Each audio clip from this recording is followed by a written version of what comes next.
Hey. Hi, guys. Well, okay.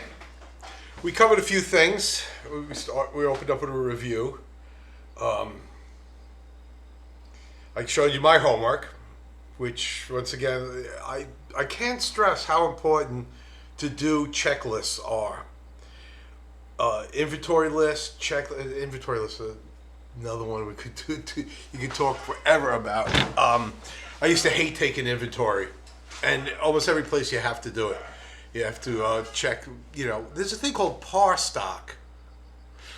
Maybe I should go into that. Once again, the language, the vocabulary of par stock. PAR, par. Okay, I'll keep that in mind. About inventory and stuff like that. I got this week already wrapped up. But maybe next week we'll talk more about par stock and inventory, and even purchasing. Because there's two ways of purchasing things: AP and EP. Now I don't know in class if you guys go over this stuff in school, and you might do it in Korean. Hopefully you do at least. EP is edible portion, and AP is as purchased.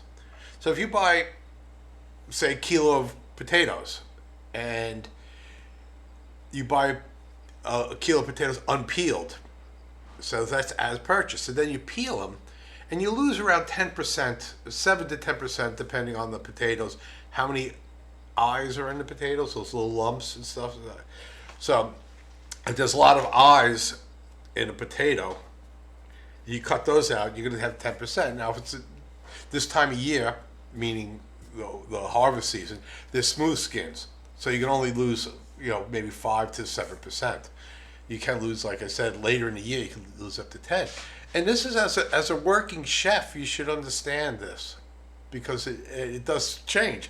There is a difference between 7 and 10% and 5 and 10%. That's 5 to 10% is big difference. But 7 to 10 or 5 to 7 is not a tremendous amount, but once again, it's going to cost you money. Now, this is blinking. I don't know if the video is blinking. Oh, it's okay. So that's important too. I guess I should go over that. This is what's good about meeting face to face, because then I know what you guys learn. Once again, this is a language class, but it's still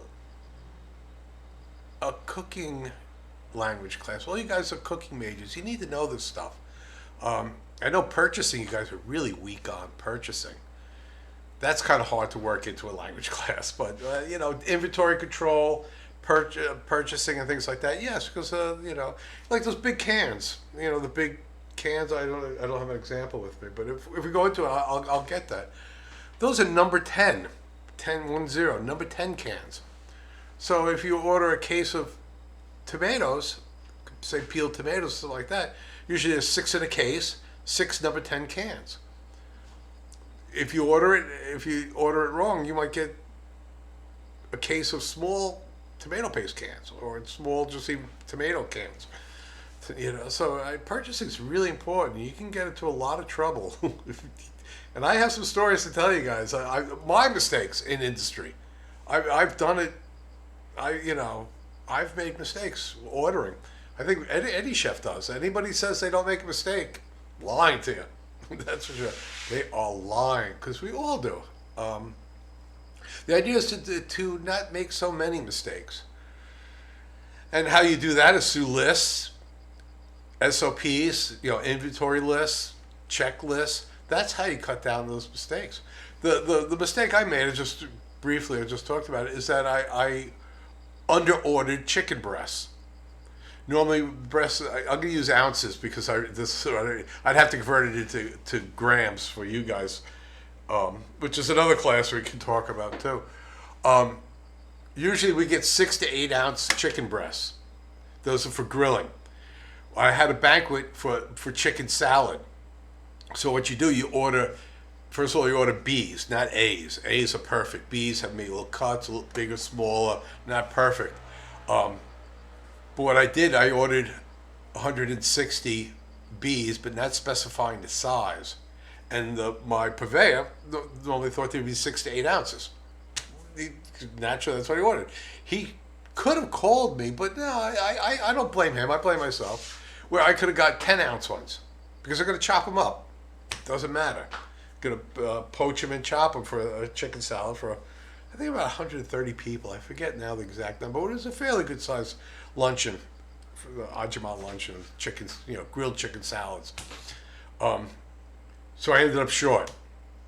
I got the B's, but I got the small B's, not the large B's. A grade is better. B grades are, like I said, there's some nicks and chops into it. But if you're going to make it into a salad or throw it into soup, yeah, there's no reason to use A's. B's are not, they're only ugly. They're not unsafe. So that's to keep that in mind. There's so much stuff I'd love to tell you guys. I know some of you guys really have a good understanding of English. Or you worked in industry, you already worked outside, and all of a sudden this stuff makes sense to you. If you never really worked or the English level's low, this is a little difficult, and I'm sorry about that. This book I give up on. You'll see. I mean, you see when every time I use this book, I always talk about things, and like, I don't know. I mean, we should. I think the school should do a book. Actually, to be honest with you, we should have one. Because I know that the English teacher, the tall, skinny one, I forget his name.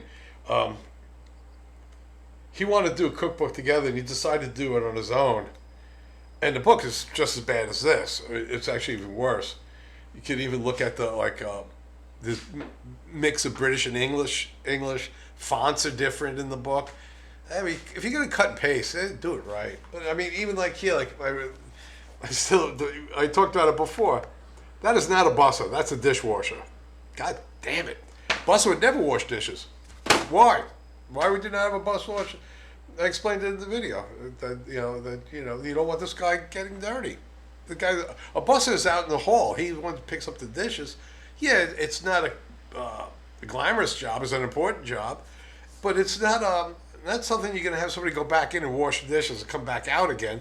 He's not necessarily clean, the dishwashers. I'm not saying they're dirty people, but I mean, they have aprons, get food on it, and it's just a little messier. So that book is, I give up on it. Okay, so just to recap, all right, we the first video, we went through the parts of the book, which I still use some of the book because we all paid for it. I bought 2 books. Go figure. I couldn't log in.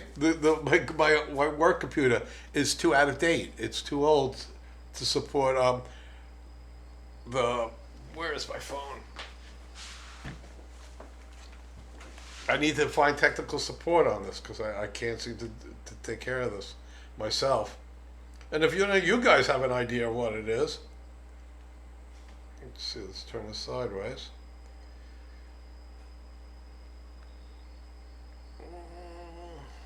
Where is it? Portrait, there we go. I got this error message. Not that error message. What happened to it? There it is. Mm-hmm.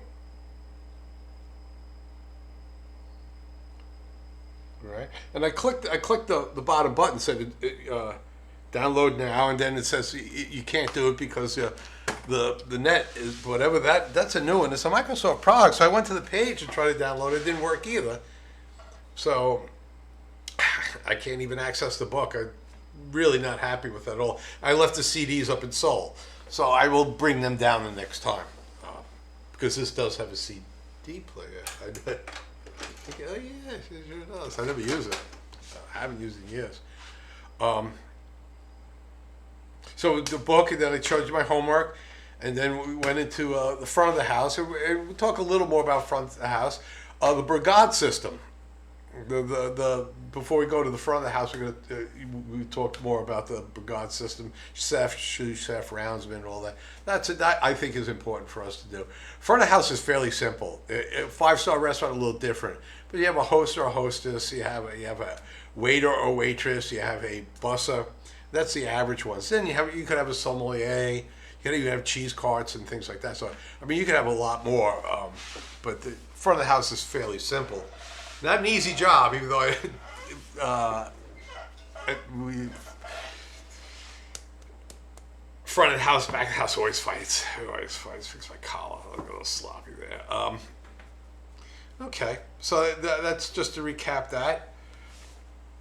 And I know you guys seem to prefer online class, and I hope you guys are studying. When it comes to testing, though, it's going to be not so much of the book. We're going to do the dialogue, which I'll put the dialogue up next week also, and practice that, because that will be like on your final test. Because I really want you guys to start practice talking. I focus on really on vocabulary, because the vocabulary is the power. That gives you the understanding of what you need to know to communicate what you have. Perfect grammar is never important to me. If you read the dialogue I gave you, it's a very simplistic dialogue, but it's very realistic. It's extremely realistic. It's dealing with when you first get a job. And then the ad in this past videos I showed some real ads, because the ads aren't so bad in this one. But there are a lot more descriptives in there, that's for sure. Okay, that's a wrap.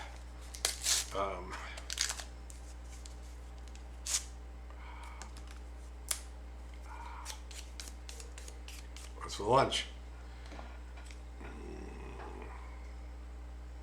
Ramen. Now you guys love that stuff, that's for sure. I do too. There we go, that's my lunch. I'll see you guys later. Thank you very much. Study hard. Once again, when it comes to learning, is that I can only give you information. It's up to you guys really to study it. And I know I've been here long enough, and I know a lot of you guys go, "Oh, I don't need to. This is not important, or I'm not going to use this and stuff." But you sure will. You ask anybody who's graduated and worked in any large hotel. They've all used it. And even people that end up not even in that, a lot of our students go on into other fields. They don't necessarily stay in cooking, which is understandable too, because cooking has a lot of other things too. Food related, by selling food, purchasing, driving, ordering. There's a lot to do, but a lot of it is English based. There's a lot, it's something you use for the rest of your life. You'll always use it, so. Don't be discouraged. Just try, because I understand that fact. Okay? Time to eat lunch. Thank you very much. Catch you later. Bye.